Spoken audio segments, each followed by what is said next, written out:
Hello ನಮಸ್ಕಾರ. ಇವತ್ತು ನಾವು ಬಂದಿರೋದು ಯಡಿಯೂರಿನಲ್ಲಿರುವ ಶ್ರೀ ಸಿದ್ಧಲಿಂಗೇಶ್ವರ ಸ್ವಾಮಿ ದೇವಾಲಯಕ್ಕೆ. ಇವಾಗ ಕಾಣಿಸ್ತಿರೋ ಗೋಪುರದಲ್ಲಿ ದ್ರಾವಿಡ ಶೈಲಿಯಲ್ಲಿ ಕೆತ್ತಿದ 307 ಶಿಲ್ಪಕಲೆಗಳು ಇದಾವಂತೆ.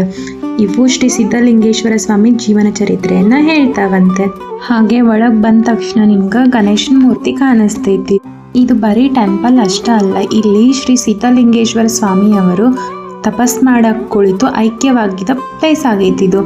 ಅವರ ಸಮಾಧಿ ಮೇಲೆ ವಿಭೂತಿ ಉಂಡಿ ಇಟ್ಟು ಅದನ್ನ ಲಿಂಗದ ರೂಪದಲ್ಲಿ ಪ್ರತಿಷ್ಠಾಪನೆ ಮಾಡಿದಾರಂತ.